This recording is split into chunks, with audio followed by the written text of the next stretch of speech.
Caminhar juntos numa vida integrada, a vida deixa de ser esforço e passa a ser sentido.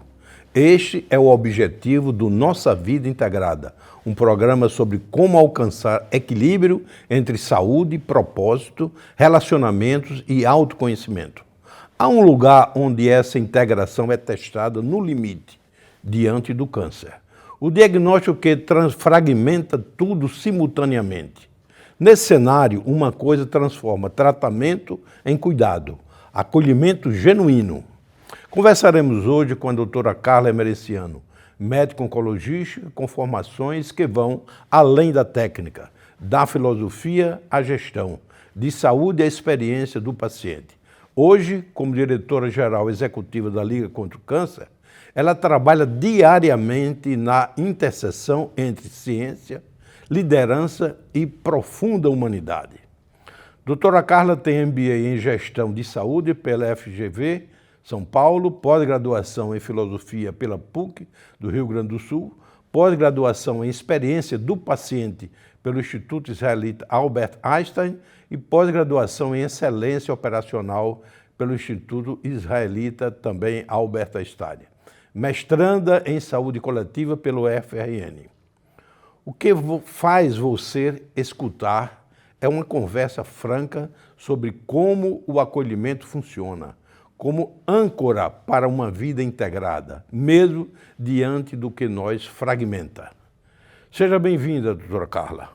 Muito obrigada, Marcial, por esse convite. Para mim é uma verdadeira honra estar aqui. Você foi meu professor e continua me inspirando até hoje com essa maneira agregadora, inovadora. E eu repito aqui uma frase que você já me ouviu falar outras vezes. Quando eu crescer, eu quero ser assim. Oh, que beleza. Maravilha. Bem, Carla, nós vamos começar esse nosso papo, essa nossa conversa, e eu gostaria que você falasse um pouco sobre a sua trajetória até a oncologia, o que lhe moveu, o que lhe move a isso. Eu vou fazer uma viagem até 1990, quando eu, aos 18 anos, fui levada por um professor para ter a minha primeira aula de semiologia no Hospital Dr. Luiz Antônio. E lá, ao mesmo tempo em que eu estava sendo ensinada a como palpar a barriga de uma paciente com câncer, eu também fui ensinada a como escutá-la, não é? E aquilo me marcou muito, porque naquele momento, aquela paciente que estava com câncer avançado, ela havia deixado o Natal muitos anos antes, tinha um filhinho de 1 ano, e tinha deixado para ir trabalhar em São Paulo. E estava voltando 18 anos depois com câncer agressivo. E naquele momento eu percebi que cuidar de pessoas com câncer não era só cuidar da doença física, mas também entrar na história dela, na vida das pessoas e poder, de alguma forma, acolhê-la. Não sei se por coincidência, sincronicidade, providência, naquele ano eu também vivi uma experiência pessoal muito marcante. Minha mãe foi diagnosticada com câncer, não é? Então, ao mesmo tempo em que eu estava sendo treinada para ser médica, eu estava também acompanhando uma paciente oncológica do outro lado da mesa. E isso, com certeza, marcou muito a minha formação profissional e eu trago isso até hoje, é um valor que eu não quero me separar.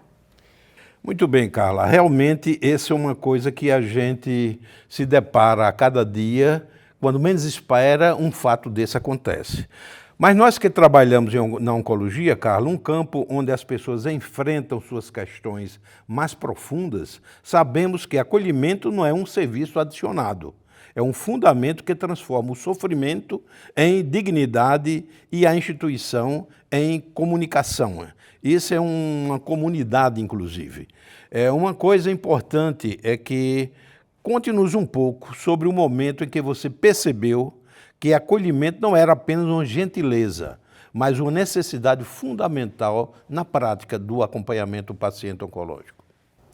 Na verdade, quando a gente começa a estudar a experiência do paciente, a gente vê que toda jornada importa. Desde o momento em que ele liga para uma instituição, a maneira como a pessoa que atende a ligação o acolhe, a agilidade das pessoas em direcionar aquele problema, o sorriso e o olhar de quem ele encontra pela primeira vez, que é a primeira face da instituição. Tudo isso vai moldando o que é que ele vai, como é que vai ser aquela trajetória. E não adianta o médico ser super acolhedor dentro do consultório, ser altamente técnico, se esse paciente não for visto e não se conectar em toda a jornada. Então, nesse mundo da saúde, onde quem vai no hospital, quem vai na instituição de saúde está fragilizado, nós precisamos, por mais tecnologia que tenhamos, sermos humanos. Como, parafraseando aqui Jung, ser uma alma humana tocando em outra alma humana. Realmente é um diferencial que na nossa profissão de médico, e eu com esses anos todos, já 54 anos de médico, vejo que faz uma grande diferença. Quando a gente passa para os nossos estudantes, essa experiência, essa vivência, faz com que a gente torne-o cada vez mais envolvido na humanização, no acolhimento do paciente. Na sua experiência clínica, qual é a diferença que você observa entre um paciente que é tratado com competência técnica e aquele que é tratado com competência técnica, mais o acolhimento genuíno?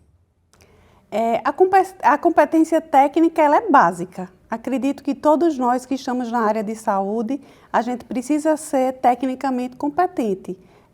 Eu acho que é basal, é o primeiro degrau, não é? Ao lado disso tudo, acolher também se equipara a isso aí. Não adianta eu saber operar super bem se aquela minha paciente não se sente ouvida, acolhida, se não consegue colocar as dúvidas na mesa.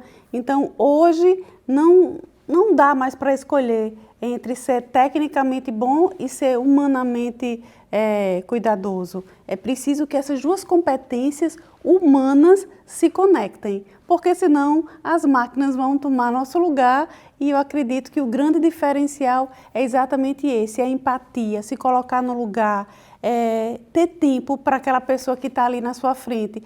Quantas vezes a gente não recebe pacientes que vêm de tão longe para uma consulta? E ele merece mais do que alguns minutos, ele merece o nosso tempo de qualidade, ele merece o nosso olhar, e é isso que a gente tenta passar para os nossos estudantes, para os nossos colegas e cobrar, não é? Enquanto instituição, esse comprometimento com o acolhimento. Isso, inclusive, a gente que lida também com os estudantes na formação, nós sentimos logo um diferencial do profissional que vai sair dali. Aquele que cuida mais do paciente, aquele que chega mais junto. Às vezes ele não é o bam-bam-bam da tecnologia, mas a forma de acolher agrega muito valor. Carla, como você trabalha com pacientes que chegam já fragmentados pela doença? Como é que estratégia? Eu sei que isso não existe uma fórmula só, mas alguns momentos que você utiliza isso, passa aí para nós. Maciel, é a conexão, não é? É o paciente quando ele entra, quando ele abre a porta, a gente já identifica a dor, o medo, a angústia, e é preciso que ele sinta que ele vai ter alguém que vai estar ao lado dele naquele caminho, naquela jornada. Então, acho que a primeira coisa que a gente precisa fazer é a escuta ativa, é realmente dar espaço para que ele coloque ali as suas dores. Muitas vezes, o maior problema dele nem é o câncer, mas é uma circunstância social, é uma dificuldade econômica, é alguma situação que ele viveu ao longo da vida e que não soube lidar tão bem, e que naquele momento tudo isso aflora. E ele muitas vezes está tão fragmentado que às vezes é a pessoa que suporta toda a família e não tem nem com quem dividir aquela situação. Muitas vezes já ouvi de pacientes: doutora, você é a única pessoa com quem eu posso me abrir e falar sobre isso. Então, ter essa abertura, esse tempo, esse acolhimento, essa escuta de qualidade é fundamental. Carla, câncer é uma Crise existencial, não tenha dúvida. Como você acompanha alguém que está reorganizando completamente seu sentido de vida e qual é o papel do acolhimento nessa reorganização? Porque muitas vezes o paciente chega com aquela surpresa do diagnóstico e ele tem que, às vezes, reorganizar toda a sua vida. Pois é, Maciel, câncer muitas vezes é um ponto de mutação. É algo que acontece de uma forma inesperada na vida de um paciente e faz com que ele reveja todo o seu processo, seus relacionamentos, até sua vida profissional. Então, eu já tive depoimentos de pessoas que me disseram, eu sempre tive o sonho de ser determinada, boa em determinada profissão, mas a minha família era dessa outra área, eu acabei me direcionando para isso e hoje, se eu pudesse voltar atrás, eu faria diferente. Então, se eu pudesse voltar atrás, é algo que a doença coloca em perspectiva, não é? O que é que eu posso fazer daqui para frente, depois que fui surpreendida com esse diagnóstico? E eu sempre digo que somos todos vulneráveis, somos todos mortais e a doença ela só coloca um espelho na nossa frente que pode acontecer a qualquer momento. Então, para um paciente chegar a esse diagnóstico, muitas vezes é a oportunidade de reestruturar uma vida inteira. Isso é uma coisa, quem vivencia isso no dia a dia, é uma coisa fantástica. Só para compartilhar com você isso, eu também tive um paciente que ela chegou para mim já com diagnóstico, chegou para mim e disse, doutor, por que aconteceu comigo isso? E não com aquela minha cunhada que não vale nada. Eu sempre procurei ser uma pessoa boa. E aí? É um fato. Mas, Carla, qual é a diferença clínica entre esperança realista e negação? Pois é, a negação é um mecanismo de defesa, né? Isso está bem documentado. Muitas vezes a pessoa não tem uma estrutura emocional para lidar com aquilo ali e muitas vezes não é nem o paciente, às vezes os familiares. Então já aconteceu de entrar um familiar no meu consultório e dizer, doutora, por favor, não diga a fulano o diagnóstico, ele não vai aguentar. E aí o paciente entra e diz, por favor, doutora, não diga meu filho que eu sei que eu tenho câncer porque eu acho que ele vai sofrer muito. Então, assim, na verdade, o que a gente precisa é trabalhar de uma forma suave com o que realmente está acontecendo e com isso a gente consegue juntar as forças de todas aquelas pessoas que estão envolvidas para que esse cuidado seja fortalecido. Realmente é uma coisa muito complicada e em cima disso eu me lembro também de muitos fatos. Uma ocasião eu atendi um casal cuja paciente estava com câncer de mama e a gente começou com aquela história, o gato subiu no telhado para até definir o diagnóstico final e quando chegou o final a paciente absorveu bem o diagnóstico naquele momento, quando eu olho, puf, cai o paciente, o marido desmaiou na sala. Olha, é realmente uma tragédia, não é para todo mundo. A gente tem que ter essa habilidade, mas eu acabei não respondendo exatamente a pergunta que você me disse entre negação e esperança realista.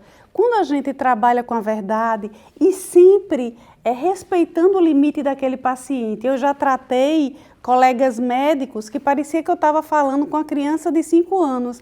Ele fazia questão de não entender e eu percebi aquilo e passei a respeitar e ir até o limite que ele, paciente, me permitia. E tem pacientes que querem saber o diagnóstico, o prognóstico e é nosso compromisso pessoal enquanto profissional dar aquela resposta, né? Então teve uma situação curiosa também, uma colega chegou com a mãe dela e eu examinei, fiz todo o plano de tratamento e quando fui explicar, me voltei para minha colega e fui lá tecnicamente explicando como é que ia ser o tratamento.